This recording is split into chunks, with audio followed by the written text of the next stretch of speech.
ભાજપના મંત્રી ભાઈ શ્રી વિપુલભાઈ દવે, નગરપાલિકાના પૂર્વ પ્રમુખ અમૃતભાઈ અવસ્થી, આપણા ધાનેરાના પ્રમુખ ભાઈ શ્રી શંકર, તાલુકા ભાજપના પૂર્વ પ્રમુખ અમારા બાબરસિંહજી, અમારા ખાસ મિત્ર યોગેશભાઈ, અમારા બીજા મિત્ર અનિલભાઈ, સૌ વડીલો, મારી માતાઓ અને બહેનો, ગઈકાલે બ્રાહ્મણના ઉમેદવારોના પાછા બે ફોર્મ ખેંચાવાના હતા નગરપાલિકામાં. એ જવાબદારી પણ મારા ભાગે આવી ત્યાં ખેંચાય. આજે પણ અહીંયા જોગાડું છું, ત્યાં આવવાનું થયું. દિનેશભાઈએ ફોર્મ પાછું ખેંચ્યું, પાર્ટીને ખૂબ મજબૂતાઈ આપી છે. એ બધા આજના દિવસો દિનેશભાઈનો ખૂબ દિલથી આભાર માનું છું. 17મી ચૌધરીનો પણ આપણો ફોન હતો, જોઉં છું હવે ખરાબમાં પણ આપણા દેવ અપક કરી રહ્યા છે. એમને પણ સમજાવી અને ફોર્મ પાછું ખેંચવા માટે જવું છું. એ પણ લગભગ પાછું ખેંચી અને સમજી જશે તો મને વિશ્વાસ છે. ખાસ તો દિનેશભાઈનો વિનંતી અભિનંદન આપું કે ભારતીય જનતા પાર્ટીની વોર્ડ નંબર 7ની પેનલ સરળતાથી જીતે એ માટે જેમને ત્યાગ અને બલિદાન આપ્યું છે એ ક્યારે ત્યાગ અને બલિદાન ભારતીય જનતા પાર્ટી ભૂલશે નહીં. ખાસ કરીને હું ધાનેરા સાહેબ ભાજપના પ્રમુખ ભાઈ શ્રી ઠક્કરને કહું છું કે પાર્ટીનો હવે પછી પાર્ટીમાં એમનું માન સન્માન સચવાય. રોહિતભાઈ ક્યાં ગયા? રોહિતભાઈને ખાસ કહેજો યોગેશભાઈ કે દિનેશભાઈનું માન સન્માન સચવાય એ હવે જોવાની જવાબદારી એમની છે.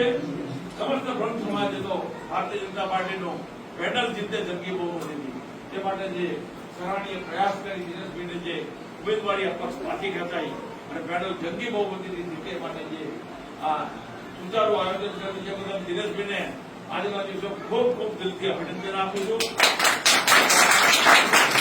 ટિકિટ નથી મળતી જયારે ઘણી બધી તકલીફ થતી હોય, ઘણી બધી પીડા થતી હોય, એ પીડાનો હું પણ સાથ છું. ભલે દિશા વિધાનસભામાં ટિકિટ માટે એવું કહેવામાં આવ્યું હોય તમારે લડવાનું નથી, પરંતુ મારું એક જવાબ પાછું એ હતું કે મને કીધું તમે પાલનપુર જઈને લડો. હવે પાલનપુરમાં યોગેશભાઈ 100 ઉમેદવારો હતા, એમાં 60 તો બ્રાહ્મણ હતા.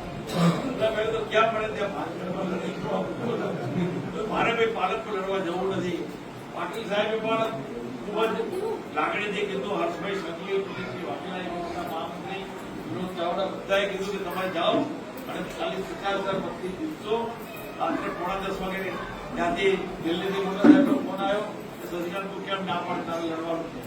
મેં કીધું ના સાહેબ પાલનપુર નહીં લડવું, મારે લડીશ તો ડીસા, બાકી રાજનીતિમાં અવેલેબલ મારો નહીં.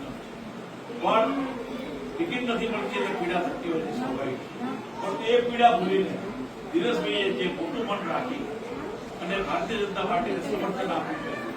આખી પેનલ આ વોર્ડ નંબર 7 જે બિનહરીફ જેવી થાય તેથી બહુમતીથી જીતે તો જે સરાહનીય પ્રયાસ કર્યો છે. તો હું દિનેશભાઈ આપણે ખાતરી આપું છું ભારતીય જનતા પાર્ટીના આગેવાન તરીકે ગમે ત્યારે અડધી રાતે પાર્ટીનું કોઈ પણ કામકાજ હોય, સામાજિક કામકાજ હોય તો મારા દરવાજા કાયમના માટે સમાજ માટે અને પાર્ટી માટે ખુલ્લા હતા. આપણા માટે ખુલ્લા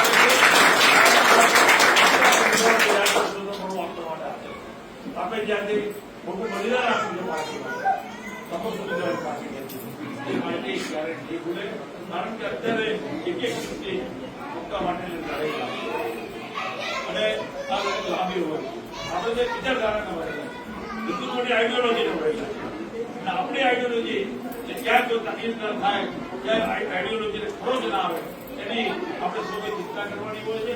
એની ચિંતા જે તમે વિચારધારાને ચિંતા કરી છે એના માટે આપણે દિલથી અભિનંદન આપશું.